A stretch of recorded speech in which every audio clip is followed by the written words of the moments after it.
Dear students, standard intermediate college की इस online class में आप लोगों का वेलकम है। ये आपका क्लास 10th अंग्रेज़ी का क्लास है।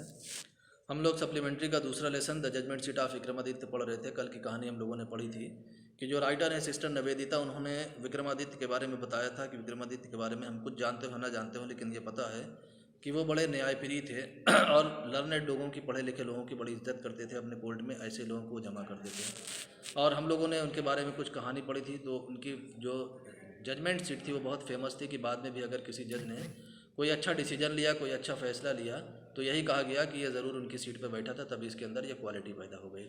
अब पूछा भी था कि क्या कभी किसी ने देखा है इस सीट को, तो बताया कि नहीं, किसी ने नहीं देखा, क्योंकि सीट गायब हो गई। कैसे गायब हुई, उसके आगे की कहानी सिस्टर निवेदिता बताने जा रही हैं। बोलते हैं कि after the death of Vikramaditya की मौत के बाद the people of Ujjain in due course of time forgot him.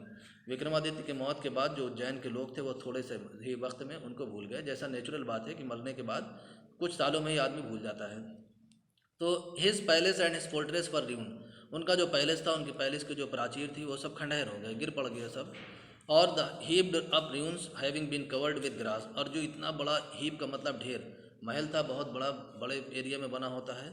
जब वो गिर कर एक खंडहर बन गया, पूरा ढेर बन गया, तो वो घास से एकदम ढक गया, घास फूस से ढक गया, डस्ट मिट्टी से, और उस पर ढेर सारे पेड़ निकल आए, ट्रीज।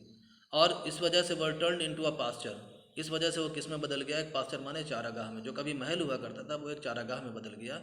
और किसके लिए, वही फॉर फीडिंग द कैटिल, जानवरों के चरने के लिए, जानवरों के चरने का चारागाह बन गया। बहुत लंबे चौड़े रकबे में था और गिरा पड़ा खंडहर हो गया, उसमें ढेर सारी बहुत घास निकल आई, बहुत पेड़ थे, तो जानवरों के चरने की जगह बन गई।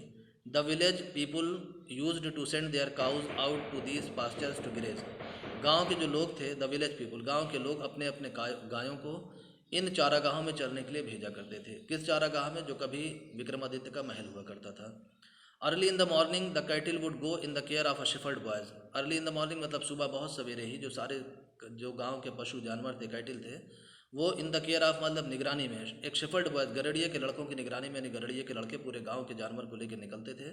और वुड, उसके बाद बोले and would not return till late in the evening, और देर शाम तक वापस नहीं आते थे, मतलब सूरज डूबने लगता था तब वो जो है वापस आते थे। सारा दिन उसी चारागाह में वो पड़े रहते थे। When it was time to return, और जब वापस आने का टाइम होता था, तो a shepherd boy would call out from the edge of the pasture, तो एक शेफर्ड बॉय यानी एक गरड़िए का लड़का चारागाह के किनारे खड़ा होता, एज माने किनारा, और किनारे खड़े होने के बाद एंड ऑल वो कॉल आउट यानी वहाँ से बुलाता था, आवाज़ लगाता था, वहाँ से पुकारता था। जैसे ही वो जानवरों को आपने आवाज़ लगाता, all the कैटिल along with their cow hertz, सारे जानवर, सारे पशु अपने अपने गायों के झुंड के साथ में वुड गैदर राउंड हिम, उसके चारों तरफ इकट्ठा हो जाते थे, जमा हो जाते थे, जब वो बुलाता था, जब घर जाने का टाइम हो जाता था। एंड टुगेदर, और इस तरह से फिर साथ साथ जानवर और जो उनके चरवाहे, जो उनको चरवाने वाले होते थे, दे वुड टर्न होमवर्ड्स, वो सब घर की तरफ वापस आ जाते थे। Such was the life of the shepherd boys in the village about Ujjain, तो राइटर बताते हैं सिस्टर निवेदिता कि उज्जैन के आसपास के गांवों में जो शेफर्ड बॉयज़ थे, जो गरड़िए के लड़के थे, ऐसी उनकी लाइफ थी। लाइफ उनकी कैसी थी कि रोज़ सुबह पूरे गांव के जानवरों को लेकर निकल जाते और पूरे लास्ट में शाम को सब जानवरों को लेकर वापस आते। There were many of them, और ये शेफर्ड बॉयज़ एक दो नहीं थे, गरड़िए के लड़के एक दो नहीं थे, ढेर सारे थे। There were many boys of them and in the long days in the pasture, और उस पास्चर में जो उनको लंबा दिन रहना पड़ता था, उस लंबे दिन में they had plenty of time for fun, उनके पास फ़न के लिए, आनंद के लिए, एंजॉय के लिए उनके पास बहुत वक्त होता था, प्लेंटी ऑफ टाइम था। वन डे, एक दिन, they found a play ground, एक दिन उनको एक प्ले ग्राउंड यानी एक खेल का मैदान भी मिल गया। एंड हाउ डिलाइटफुल इट वास, जब उनके पास वहाँ फ़न के लिए बहुत टाइम होता था, एक जगह थी जिसको उन्होंने ढूंढ लिया अपने खेलने के लिए, और ये जगह भी बहुत प्यारी थी, बहुत सुंदर थी।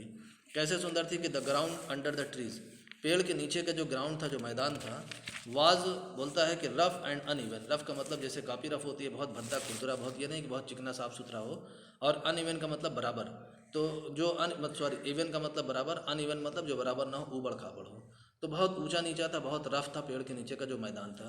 हियर एंड देयर, और जहाँ भी देखो इधर उधर हर जगह, दैंड्स ऑफ अ ग्रेट स्टोन, बड़े बड़े जो पत्थर जो ज़मीन के अंदर धंसे हुए थे, उसका जो किनारा होता था वो पीप्ड आउट, मतलब बाहर की तरफ निकला होता था, यानी ठोकर लग सकती थी आदमी के पैरों में। एंड इन द मिडिल, और उसके बीचों बीच में, उस वहाँ पर देयर वाज ग्रीन माउंड, एक बीचों बीच में एक माउंड माने टीला, ऊंची जगह, जैसे आदमी गोबर वोबर खूब ऊंचा लाद देता है, तो देखा क्या कि ग्रीन माउंड, एक हरा भरा जो है वो टीला था।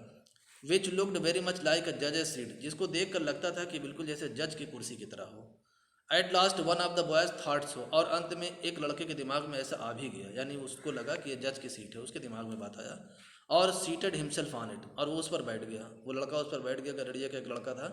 आई से बॉयज़ ही क्राइड, वो ज़ोर से चिल्लाकर अपने सारे लड़कों से, साथियों से बोला कि सुनो, मैं कहता हूँ कि आई विल बी द जज, कि मैं जज बना हुआ हूँ, और you can bring all your cases before me, और तुम सारे लोग अपने अपने केस को मेरे सामने ले आओ, तुम लोग अपने अपने केस को, अपने अपने मामला को मेरे सामने ले आओ। वी विल हैव ट्रायल्स, हम मुकदमे की सुनवाई करेंगे। ट्रायल का मतलब सुनवाई करना, क्या हम लोग मुकदमे की सुनवाई करेंगे।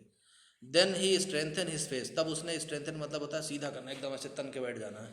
Then he strengthen his face, तब उसने अपना जो है चेहरा सीधा किया, और बिकेम ग्रेव, और बिकेम वेरी ग्रेव, और वो बहुत गंभीर बन गया। किस लिए गंभीर बना? To act the part of जज, एक जज का रोल प्ले करने के लिए, जज का रोल करने के लिए वो बहुत गंभीर हो गया।